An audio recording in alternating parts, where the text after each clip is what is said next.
आज के इस विश्लेषण में हम एक ऐसे रहस्य पर बात करने वाले हैं जो सदियों से इंसान को हैरान करता आया है। सोचकर देखिए, इतिहास के पन्नों को पलटिए तो एक अजीब सा पैटर्न दिखता है। हम इंसान ना हमेशा से ऐसी जगहों की तरफ खिंचे चले गए हैं जहां घुप अंधेरा होता है, हवा की कमी होती है और खतरा लिटरली हर कदम पर होता है, चाहे वो प्राचीन गुफाएं हों या जमीन की गहराई में बने मकबरे। लेकिन आखिर क्यों? क्या वहां सच में कोई दिव्य शक्ति होती थी, या फिर ये सब सिर्फ हमारे दिमाग का एक रासायनिक खेल था? आज हम इसी को डिटेल में समझेंगे। अब यहां एक बहुत बड़ा सवाल खड़ा होता है।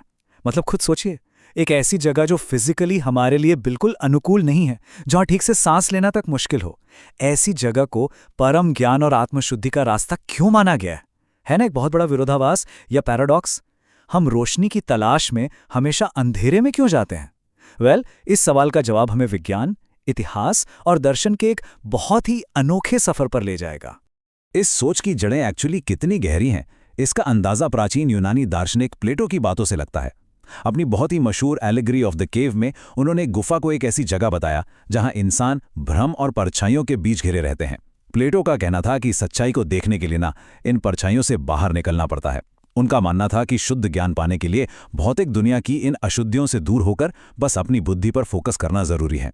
और पता है, यही वो फाउंडेशन है जो हमें समझने में मदद करती है कि आखिर क्यों लोग दुनिया के इस भीड़ भाड़ से कटकर ऐसे अकेलेपन वाली जगहों पर गए। भाग 1, अंधेरे का बुलावा और गुफाएं। देखिए, ये जो सफर है ना, ये बहुत लंबा रहा है।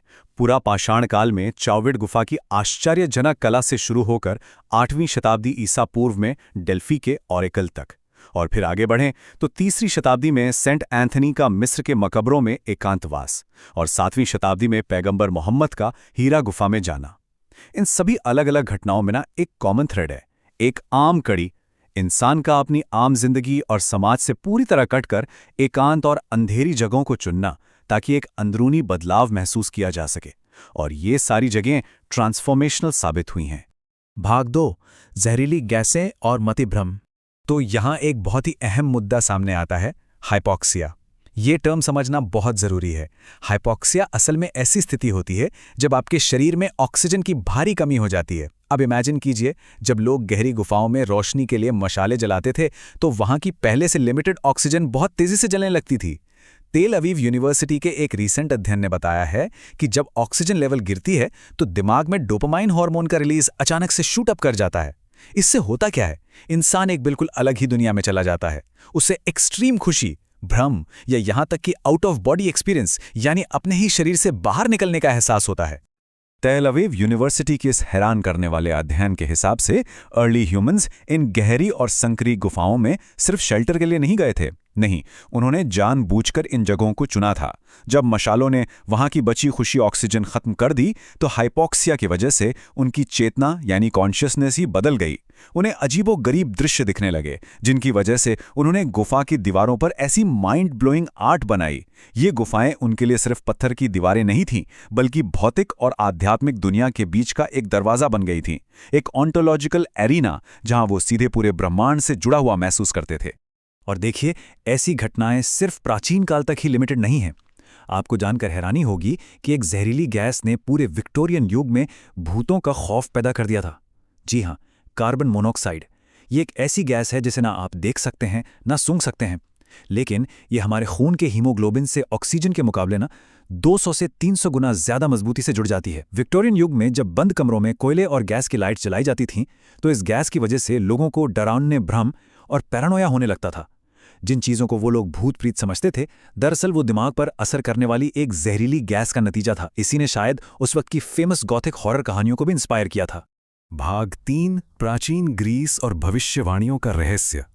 यहाँ पर हम इतिहास और आधुनिक विज्ञान का एक बहुत ही दिलचस्प टकराव देखते हैं। प्राचीन मान्यताओं के मुताबिक डेल्फी के अपोलो मंदिर में पुजारिन पिथिया एक पवित्र खाई के ऊपर बैठकर ट्रांस में चली जाती थीं और फिर भगवान अपोलो की आवाज़ लोगों तक पहुंचाती थी।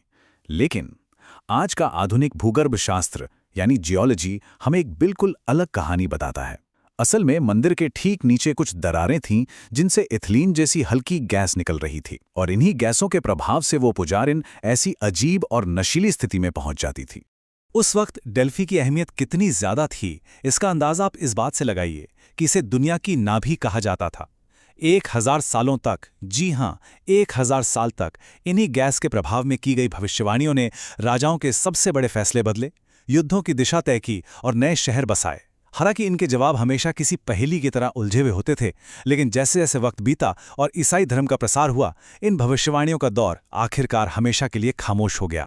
भाग 4, एकांतवास और आध्यात्मिक शुद्धि। अब बात करते हैं एक और अहम मुद्दे की, उज़लत या एकांतवास। देखिए, ये सिर्फ अकेले रहना या आइसोलेट होना नहीं है, बल्कि ये एक बहुत ही गहरा अभ्यास है जहां एक इंसान भ्रष्ट और गिरते हुए समाज से खुद को दूर कर लेता है। इसका मेन मकसद क्या है? अपनी आत्मा की शुद्धि करना, अपना मेंटल बैलेंस वापस पाना और अपने उस रूप से आमना सामना करना जो बिल्कुल सच्चा और अदूषित हो। बेसिकली ये अपने आप को दोबारा डिस्कवर करने की एक बहुत बड़ी कोशिश है। हीरा गुफा का जो अनुभव था, वो सिर्फ रहस्योद्घाटन आने का इंतजार नहीं था। पैगंबर मोहम्मद का वहां जाना एक इंसान की अपनी आंतरिक शुद्धि की, यानी इनर क्लिंजिंग की एक गहरी चाह थी। उन्होंने उस वक्त के मक्का समाज में जो अशांति, अन्याय और भ्रष्टाचार फैला था, उसे देखा और उससे बिल्कुल दूर जाकर शांति और सच की तलाश में इस एकांत को अपनाया। ये पूरा दृश्य एक बहुत ही गहरे अस्तित्वगत चिंतन यानी एग्जिस्टेंशियल रिफ्लेक्शन का प्रतीक है। अलग अलग कालखंड में महान शख्सियतों ने इस एकांत की भट्टी में खुद को कैसे तपाया, ये देखना वाकई दिलचस्प है। एक तरफ सेंट एंथनी लगभग 15 सालों तक मिस्र के मकबरों में बिल्कुल अकेले रहे। उन्होंने अपने अंदर के डर और मनोवैज्ञानिक राक्षसों से लंबी लड़ाई लड़ी, जो आगे चलकर ईसाई मठवाद की नींव बनी। वहीं दूसरी तरफ पैगंबर मोहम्मद ने समाज के नैतिक पतन से निकलने के लिए हीरा गुफा में दिन गुजारे। उनका ये अभ्यास आंतरिक शुद्धि और ज्ञान प्राप्त करने का रास्ता था। दोनों ने ही अंधेरे और एकांत का इस्तेमाल अपने आंतरिक विकारों को मिटाने के लिए किया। अब अगर आधुनिक मनोविज्ञान की नज़र से देखें तो इन गुफाओं का असर बहुत अलग ढंग से समझ आता है। जब आसपास पूर्ण मौन हो, एकदम सन्नाटा, तो इंसान अपने अजीब और दबे हुए ख्यालों का सामना करने पर मजबूर हो जाता है। ये अत्यधिक सामाजिक दबाव से एक एस्केप देता है। आपके दिमाग की पुरानी मान्यताएं, पुराने ढांचे टूटने लगते हैं। ऐसे सख्त एकांत में रहने से पुरानी सोच पूरी तरह ढह जाती है और इंसान एक नई, ज़्यादा मजबूत आध्यात्मिक और दार्शनिक सच्चाई को फिर से बना पाता है। एक नई ऊर्जा का जन्म होता है। भाग 5, विज्ञान या पवित्रता। तो अब हम आते हैं इस पूरे विश्लेषण के सबसे बड़े विरोधाभास पर।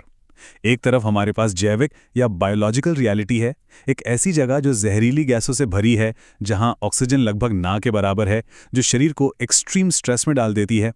लेकिन दूसरी तरफ एक आध्यात्मिक रियलिटी भी है। वही खतरनाक जगह मनोवैज्ञानिक पुनर्जन्म का जरिया बन जाती है। एक ऐसा पवित्र क्षेत्र जहां इंसान अपने असली सच से मिलता है। अब आप ही सोचिए, आखिर ये दोनों एक ही जगह पर एक ही वक्त में कैसे हो सकते हैं? तेल अवीव यूनिवर्सिटी का एक बहुत ही खूबसूरत निष्कर्ष इस बात को बिल्कुल साफ करता है। अध्ययन कहता है कि सजावट ने गुफाओं को महत्वपूर्ण नहीं बनाया, बल्कि चुनी गई गुफाओं का अपना जो महत्व और प्रभाव था, उसी की वजह से उन्हें सजाया गया। मतलब उन अंधेरी जगहों का जो एनवायरनमेंट था, वही उन्हें बाकी सभी जगहों से अलग बनाता था, जिसने इंसान को अपनी फिजिकल लाइफ से हटकर कुछ बड़ा और आध्यात्मिक सोचने पर मजबूर किया। और अब हम इस एक्सप्लेनर के आखिरी सवाल पर आते हैं, जो वाकई ध्यान देने लायक है। क्या प्राचीन मानव, ओरेकल और उन महान शख्सियतों ने जो कुछ भी महसूस किया, क्या वो सिर्फ ब्रेन केमिस्ट्री में अचानक आए बदलाव या किसी जहरीली गैस का केमिकल रिएक्शन था? या फिर क्या ऐसा हो सकता है कि जब हमारे दिमाग की रासायनिक दशा इन कठिन स्थितियों में बदलती है, तो वो दरअसल उस महान, पवित्र और दिव्य संचार के लिए एक रियल दरवाज़ा खोल देती है, जो आम हालात में हमेशा बंद रहता है? विज्ञान और अध्यात्म की ये कश्मकश शायद हमेशा चलती रहेगी, लेकिन अंधेरी गुफाओं का ये रहस्य हमारी मानवता की कहानी का एक बहुत ही अनोखा और अटूट हिस्सा है।